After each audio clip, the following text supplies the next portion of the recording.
Good morning students. In this lecture 31 we will discuss Colpitz's oscillator. So here you can see the circuit diagram of Colpitz's oscillator, which is almost exactly same as that of the circuit diagram of Hartley oscillator, but the only difference is that in case of Hartley oscillator, in place of the C1 and C2 we were having the series combination of inductors L1 L2. So here in case of tank circuit we have the series combination of two capacitors C1 C2 which are connected in parallel with the inductor L, which forms the tank circuit. So in case of Hartley oscillator, output oscillations were obtained at L2. Here they are obtained at C2. And in case of Hartley oscillator, the feedback was provided by inductor L1. So here in case of Colpitz's oscillator, the feedback is provided by the capacitor C1. And again, this is another type of LC oscillator. Hartley, in case of Hartley oscillator, there was LC circuit, tank circuit. So again, that was also the type of LC oscillator. And before that, we have done tuned collector oscillator. There again, we have used LC circuit, or you can say that tank circuit. So that was also the type of LC oscillator. So these three oscillators, tuned collector oscillator, Hartley oscillator and Colpitz's oscillator, all are the types of LC oscillators. So in this type of LC oscillator, the tank circuit is formed by C1, C2, the series combination, and connected in parallel with the inductor L. And in the same way, this R1, R2, it forms the voltage divider network, and this VCC, R1, R2, RE, CE, which is the bypass capacitor. So all these provide the self-stabilized biasing to this common emitter transistor amplifier so that it works in the active region and its operating point, it shouldn't shift. So this whole voltage divider network, it provides the stabilized biasing to this common emitter transistor amplifier. Then this radio frequency choke, it is connected here to block AC, so that whole of the AC, it goes to this tank circuit, and no AC, it goes back to this side. So that is why this radio frequency choke is connected here. It provides low resistance path to DC but a high resistance path to AC.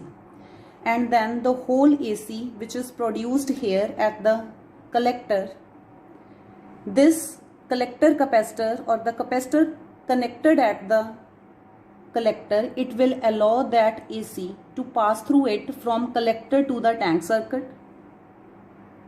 And this common emitter transistor amplifier, it introduces the phase shift of 180 degree between its input and output. But in case of oscillators, we always need positive feedback. So for positive feedback, we need additional 180 degree phase shift, which is provided by this capacitive network. So additional phase shift of 180 degree, it will be provided by the series combination of these two capacitors. At both ends of this capacitors, there will be phase shift of 180 degree between the voltages. So there is total phase shift of 180 degree plus 180 degree, that is 360 degree, which is positive feedback. And output is taken across C2 and feedback is provided by the C1. Next we will discuss working. First of all, switch on the power supply. When you will switch on this power supply, what will happen? Because of this power supply, collector current will start increasing. So collector current will start to increase, and that collector current through this capacitor CC, it will reach this tank circuit. And it will start, that collector current, it will start charging these two capacitors C1 and C2. So it will start charging C1, C2, and there will be a point when these two C1, C2, they will be fully charged. So after getting fully charged, as these two capacitors, they are connected in series parallel combination with inductor L. So after getting fully charged, these two capacitors, they will start discharging through this inductor L. So in this way, oscillations will be set up in this tank circuit. But these oscillations, these will be damped oscillations. So how to make these damped oscillations undamped?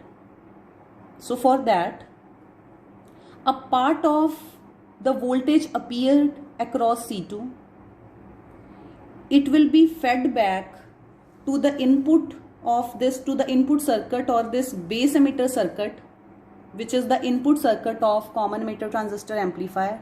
As you can see, this capacitor C1, which is acting as the feedback capacitor, it is connected to this input of the common emitter transistor amplifier, that is, it is connected to the base emitter circuit of the transistor amplifier. So the voltage across C1, it is fed back to this input of the transistor amplifier, that is to base emitter circuit, and this voltage, it will appear at the collector in the amplified form, and again it is provided back to the tank circuit. So this voltage which appeared at the collector in the amplified form, this will compensate the energy losses in this tank circuit and giving rise to undamped oscillations of definite frequency. So here you can read that working. First of all, we have switch on the power supply, then which will increase the collector current. So this increase in collector current, it will start charging the capacitor C1, C2. So they will be fully charged at one point, and after getting fully charged, they will start discharging through inductor L, and which will lead to oscillations, but these oscillations will be damped one. So we have to make these oscillations undamped. How? As you know that C1, capacitor C1, it is connected to the input circuit of common emitter transistor amplifier. So the voltage across C1, it will appear across the input circuit of transistor amplifier, and that voltage, it will be amplified in the transistor amplifier, and it will appear at the collector in the amplified form and is fed back to the tank circuit. So all this compensates the energy losses in the tank circuit, and it will lead to undamped oscillations of definite frequency. So next we'll discuss the analysis of Colpit oscillator, in which we will derive the Bark-Hausen criteria of sustained oscillations in case of Colpit oscillator, that is by putting A beta is equal to -1. So for that we need to find the value of beta, that is feedback fraction, which will be equal to Vf by V0. So to find the value of beta, we need to find the values of Vf and V0, and for Vf and V0 we need to find the load impedance ZL, which we have already calculated in Hartley oscillator. So in the same way we will calculate the load impedance in this case, that is ZL, and the calculation of ZL, it is in through the same procedure, same steps, we will derive the value of ZL. So now we will draw the equivalent circuit of Colpit oscillator. So this is the equivalent circuit of Colpit oscillator. This equivalent circuit of common emitter transistor amplifier, it is drawn with the help of the two equations in terms of hybrid parameters, the two equations of IB and VC. And this common emitter transistor amplifier, it is connected to this tank circuit. But here we suppose that again that this reverse voltage ratio HRE, the value of this HRE, it is very small, so it will make HRE VC very small. So it will act like, if this is very small, it will act like short circuited. So that is why we have short circuited these 2 points, these 2 terminals. And on this side we have made this HOE very small, HOE is admittance. So if admittance is small, then resistance 1 upon HOE, it will be very large, and it is so large that these two terminals, they will act as open circuited. So that is why the 2 points, they are open circuited. So this will be the final equivalent circuit diagram of Colpitts oscillator. So where this C1, it will offer impedance Z1, which will be equal to 1 upon j omega C1, and the impedance of this C2, it will be Z2, which will be equal to 1 upon j omega C2, and the impedance of this L, it will be Z3, and it is equal to j omega L. So in the same way, again we will calculate the load impedance between these 2 points. So to calculate the load impedance, first of all, you can see this Z1 and HIE, these two impedances, they are connected in parallel because both of their ends are connected. So first of all, we have Z1 and HIE, they both are connected in parallel. So suppose Z dash is their equivalent impedance of Z1 parallel to HIE. So it will be equal to, how you will calculate it? 1 upon Z dash, it will be equal to 1 upon Z1 plus 1 upon HIE. So 1 upon Z dash, it will be equal to Z1 HIE upon Z1 plus HIE upon Z1 HIE. So Z dash, taking its reciprocal, it will be Z1 HIE upon Z1 plus HIE. And suppose this as equation 1.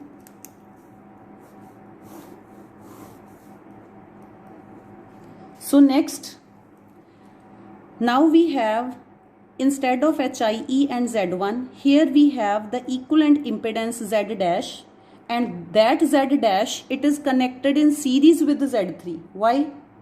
Because only one end of Z dash is connected to Z3. So Z dash and Z3, they are connected in series. So now Z dash and Z3, they are connected in series. So their equivalent impedance, suppose it is Z double dash, Z dash series with Z3. So it is the Z double dash is the equivalent impedance in this case. So it will be equal to simply Z dash plus Z3, where the value of Z dash is Z1 HIE upon Z1 plus HIE plus Z3. So Z double dash, it is equal to Z1 HIE upon Z1 plus HIE plus Z3. And suppose this equation as equation number 2.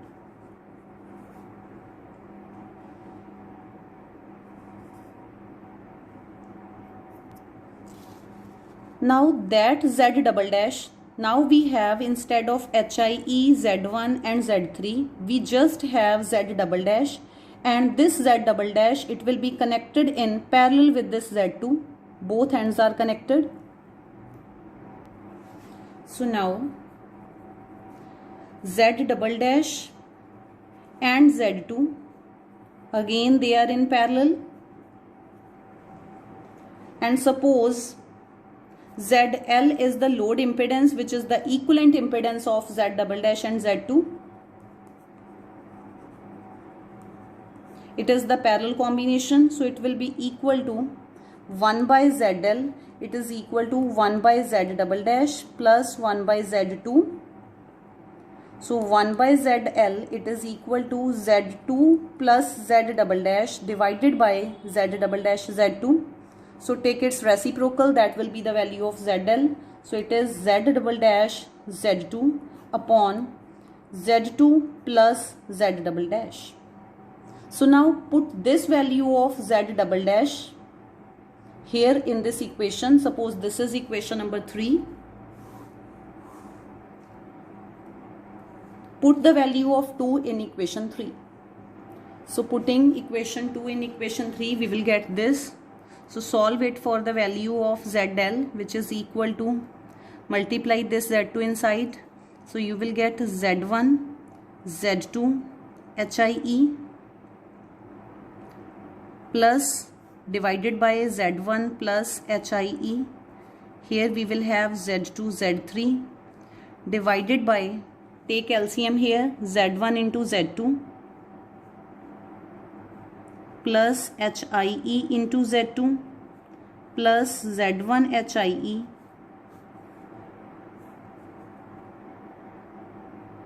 plus Z1 Z3 and plus HIE Z3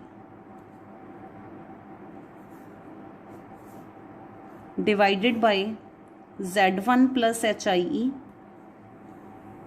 and in the numerator again take LCM. So you will have, when you will take this Z1 plus HIE as LCM, so you will have this is equal to here. So this is equal to, ZL is equal to Z1 Z2 HIE plus Z1 Z2 Z3, and this will be cancelled out. Z1 Z2 Z3 plus Z2 Z3 HIE divided by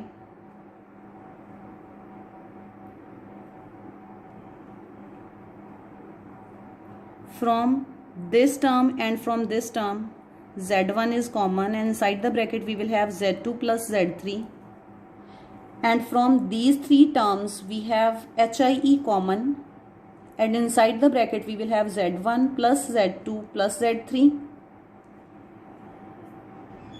and from the numerator, from these two terms we have Z2 and HIE common. So the value of ZL is, take Z2 HIE common from the two terms. Here we have Z1 plus Z3 plus Z1 Z2 Z3 divided by Z1 into Z2 plus Z3 plus HIE Z1 plus Z2 plus Z3, and suppose this as equation number 4th. So now in part 2, in the next video of the Colpit oscillator, what we will do, using this ZL, we will find out the value of VF, we will find out the value of V0, then we will calculate beta and A, and then we will put those values of beta and A in equation A beta is equal to -1, and from there we will be able to derive the value of frequency of oscillations, in this case of Colpit's oscillator, and the Bark-Hausen criteria for sustained oscillations in case of Colpit oscillator.